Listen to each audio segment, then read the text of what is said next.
Welcome to the Compliance Leadership Lounge. I'm Ross Ronan, your guide for insightful discussions in healthcare compliance. In our lounge, leaders and experts gather together to share their perspectives and wisdom. So grab a chair, make yourself comfortable, and join the conversation as we dive into the strategies and stories behind effective compliance leadership. Whether you're a CEO, board member, or a compliance enthusiast, you're in the right place to learn, grow, and lead with integrity. Thanks for joining me in the Compliance Leadership Lounge. Today's episode are the 7 elements of a compliance executive. These are elements that we've developed over the years because I've been a compliance executive at the highest levels of healthcare in an organization. And it is the things that I have learned to be able to establish how to be that compliance executive and be able to talk to boards and CEOs and gain their trust. As we look at this from the standpoint of this podcast, it's really diving deep into what is required, what are these boards looking for, and what are these CEOs looking for from that executive? Are they just a management, or are they just a leader, or are they executive level individuals? So let's talk about some statistics before we go too much into this. I find these extremely fascinating and very applicable to what we're talking about. According to the Bureau of Labor Statistics, that came out in May of 2022, there's over 300,000 compliance officers in the United States. That is a lot. Now, I was very specific about what I said with compliance officers.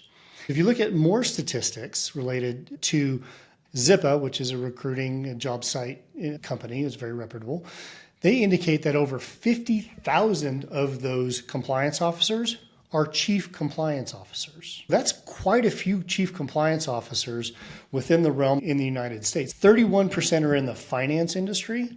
Makes sense with all the housing markets and all the banking required to it. And 11% of those are in healthcare. So that means that over 5,000 chief compliance officers exist in the US in healthcare. What's astonishing, in my opinion, is that 31% of those have an average tenure of 1 to 2 years. That means they're not staying in their positions long enough, whether they're moving on, whether they're being terminated, whether they've chosen a different profession. Doesn't go into those details. But I have this strong feeling that individuals figure out they've either moved up the ladder and their leadership hasn't noticed that, so they become more of an executive, or they never make it and they get shipped out to do something else. That's really an important statistic. Another statistic is KPMG did a survey in 2023, and they said that 53% of most chief compliance officers said that their board is putting a tremendous amount of pressure on them to enhance their compliance program.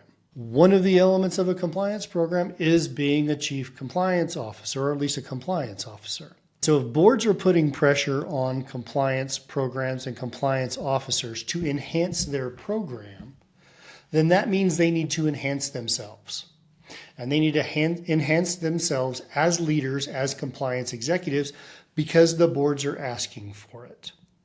Now, according to a Barker-Gilmer survey in 2022, 44% of chief compliance officers report to the chief legal officer or the general counsel. And only 42% report to the CEO. 21% of this entire survey was in healthcare. So less than half of the chief compliance officers in healthcare and in finance report to somebody other than the highest levels in the organization. More importantly, 90% of general counsels and chief legal officers report to the chief executive officer. So why the discrepancy? Why the disparity between the two? Well, maybe the general counsel and the chief legal officer have built the executive level trust with the CEO, and they can understand through their legal training and through their trials and tribulations as a lawyer to be able to raise to that level of an executive. The CEOs probably have more trust in them than they do maybe the compliance officers. And that's where we need to change. We need to bring these compliance officers up to the compliance executive level so that boards and CEOs can have a very firm trust and understanding of what they're going to bring to the table. As we look at the 7 elements of a compliance executive. I want to refer back to a book that probably most of you all have read, especially if you're a CEO or you're a board member and you've been around for a long time, because it was written about 20 years ago, a little over 20 years ago, and it was written about the time where I started being a compliance officer. I wish that I had this book in front of me. I wish I had it available for me to help my development. I wish I was mature enough to be able to open it up and say, you know what, I'm not going to figure this thing out by myself. I am going to use this as a catalyst to become the compliance executive at the highest levels. Good to Great by Jim Collins. Great book, not to mention, it says great. But I really enjoy reading this. I enjoy referencing it. One of the things he talks about in here is how companies went from being really good to being great, being epic, being all time, being the top of the top, and looking at the leadership that it took to make these companies from good to great. He then subsequently came out and said, hey, by the way, we were looking at CEOs and COOs and just high-level leadership of these organizations. But as we started looking into it further, there are the highest level leaders at all kinds of different areas, whether it's in the military, whether it's sports teams, whether it's just a middle level management, but really functions at the very highest level. There's all kinds of different people who can make their leaders from good to great. He talks about not even doing this section on leadership, which is really important because that is one of the most resonating pieces of this book, in my opinion, is when he talks about this hierarchy of leaders within an organization. And as he pronounces in this book, and I do listen to Audible and I'll also read the book, what he really talks about is these are survey results. They talked to people, they looked at performance metrics, they looked at company metrics that took a company from one level to the next, and what characteristics did they have that actually made them the highest level. He doesn't talk about how. He doesn't talk about how to do it. He talks about what it is. And I think that's the most important part, because as we are building compliance executives, that's where these 7 elements come into place to make sure that people can go from here to here. That's the how in the compliance realm versus just we know kind of where people fall. I think as we look at this, I'm going to talk about it a little bit more because I think it's relevant in the big scheme of things of how we do build compliance executives and how compliance executives need to be at that level. First, he starts off with the basic level. It kind of looks like a triangle. It doesn't really matter how you look at it, but it kind of funnels up because the majority of people are at the bottom level here, and they can progress. They can build on each other. They can also just stay there. But to be the greatest of all time, the GOAT, if you will, it's got to be the highest level. The first one is a highly capable individual. We see these all the time in leadership.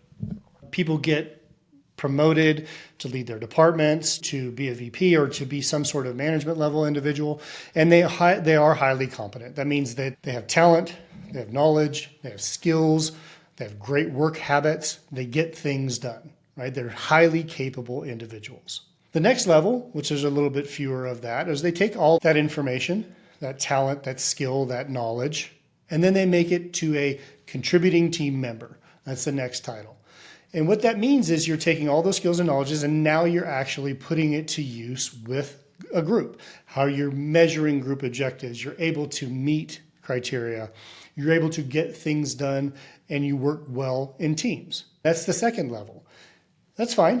A lot of people can function there. But the third level is up into this competent manager. All of a sudden you're using all these skills and now you're competent in what you do. This is about where people in the compliance realm generally land. They land in this competent manager. They have the skills, they can lead a team, they can put everything together, and they work really well in groups. They become this competent manager where they're able to look at people, they're able to look at resources, and they're able to achieve some sort of predetermined objective. I have my 7 elements. I have to implement the compliance program. I have to do all of these things, and they do it in a competent manner. That's about where most compliance officers, in my opinion, top out. They hit this level. The next level up is the effective leader. So you're taking it from being competent to now you're being effective, where you're looking at clear and compelling vision on not only the compliance program, but the company, and you use performance standards to get there. You're committed to this pursuit. You're committed to this pursuit of improving and increasing your performance standards to be the highest level. So now you are an effective leader. And what's ironic is Jim Collins talks about the highest levels of leadership. And these are the individuals who took a company from good to great. And he's just flat out names them as an executive. And I believe that wholeheartedly. I think we use the term executive a little bit loosely within an organization and assign executive titles to a lot of different individuals who may not quite be an executive. There's a reason it's called Chief Executive Officer, and no one really has the executive in their true title of their name. So there's a reason that the highest levels, making yourself from good to great, whether it's a business or yourself, is that executive level. They are really looking at enduring greatness through personal humility and professional will. And those are two things that are defined within Jim's book. We use those as explainers in each one of our elements. They have to meet one of these two things, either personal humility or professional will. Great book. I believe that it is transformational when it comes to being a leader. I think every leader should have read it if they haven't done so already. Ultimately, when you're looking at how to be the best of the best when it comes to being an executive and managing a compliance program, that is really going to be the defining aspect of it. Let's dive into the 7 elements of a compliance executive. First, it starts off with leading. This is where your compliance executive inspires teams, sets strategic goals, and really understands how to navigate complex challenges. They understand how to make decisions, critically think, and manage a team. If you can do that, that's where we need to start developing the compliance executive into that level. This falls into personal humility, where the individual is going to channel all of their ambition into the company and or the compliance program and not into themselves. It's not set up for self-achievement. It's set up for the better good of the organization and of the compliance program. They will often set up their successors for greatness and not want them to fail. If you haven't put a succession plan in place as a compliance executive, that's part of being a leader and leading within the organization. Next one is standardizing. This is really where you are putting in processes, frameworks, and guardrails so that the compliance program and the company in and of itself know what they need to do. And this will help identify areas of improvement, and it will help put in controls to make sure that there are no violations of policies and procedures or put the company in some sort of risk factor that they shouldn't be in. When a compliance executive starts standardizing their processes and their procedures, they become to this highest level of the organization where they're really dealing with professional will. This means that they are setting standards for how we're going to build the compliance program. Those standards are easily understood and they're easily put into place. This episode of the Compliance Leadership Lounge is brought to you by Ronan Healthcare Consultants. At Ronan Healthcare Consultants, we believe in transforming healthcare compliance from a checkbox attitude to a strategic advantage. With decades of expertise, our team of consultants provides innovative solutions tailored to your organization's unique needs. We don't just help you meet your standards, we elevate your business, ensuring ethical practices are at the heart of what you do. Whether you're navigating complex regulations or seeking to enhance your compliance strategy, Ronan Healthcare Consultants is your partner in achieving excellence in healthcare compliance. Ronan Healthcare Consultants, redefining compliance, empowering leadership. Visit us at www.ronanhc.com to learn more. Now back to the show. The next one is educating. And this is having the knowledge, skills, ability, problem solving, career advancement opportunities, and ethical foundations and standards to be able to perform their job and have conversations at the highest levels of both the organization and with their colleagues. They really do understand problem solving skills. They can understand an issue. They can work through it in a very fast pace. And they're always wanting to use that information in betterment of the organization to comply, to drive excellence within the organization. This falls in the realm, again, of personal humility. A compliance executive will always be modest and never boastful. As Jim indicates in his book, they can be charismatic, and there's a lot of CEOs or leaders who took their companies from good to great who are very charismatic, but they're not conceited, they're not all about themselves, and they're not boastful.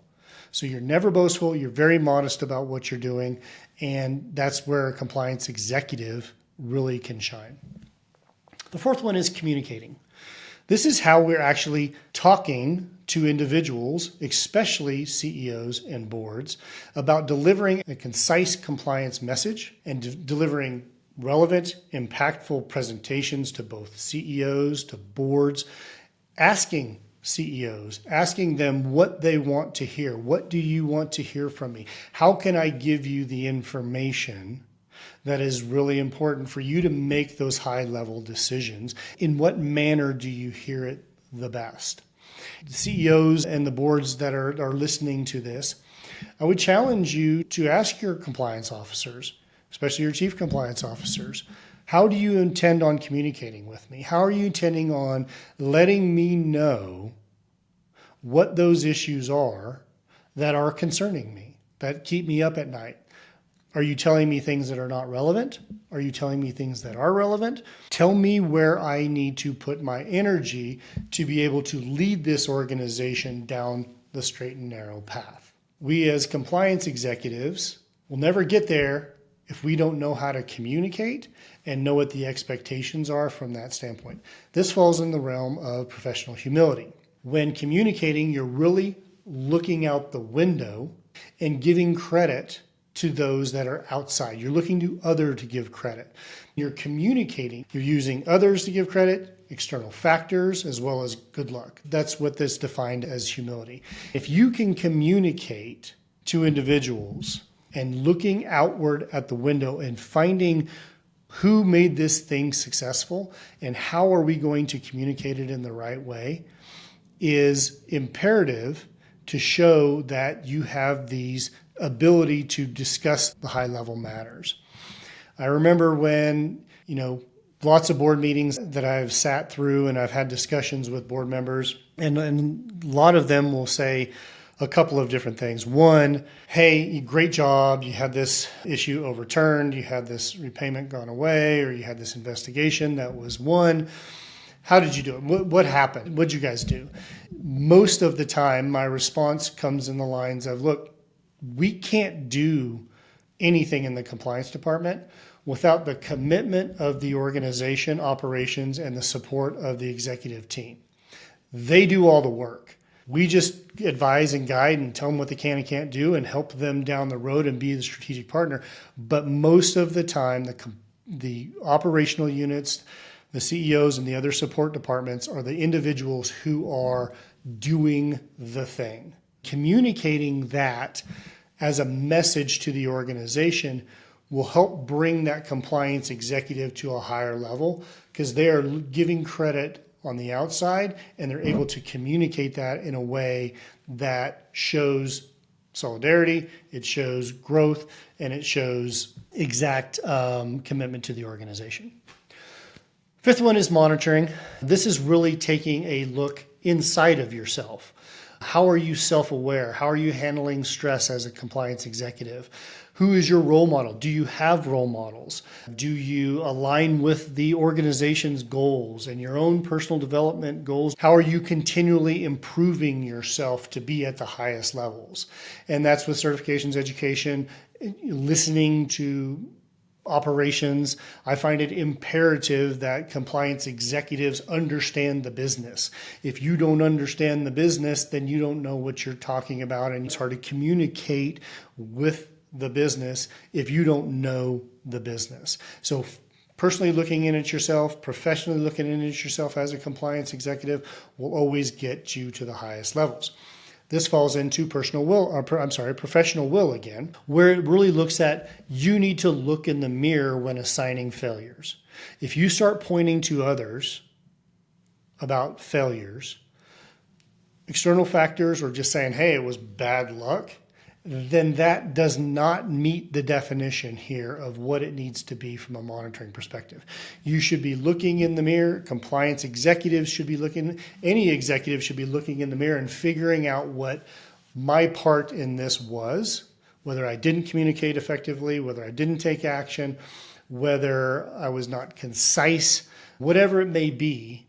Really looking in the mirror and monitoring yourself is a compliance executive key. Number 6, responding.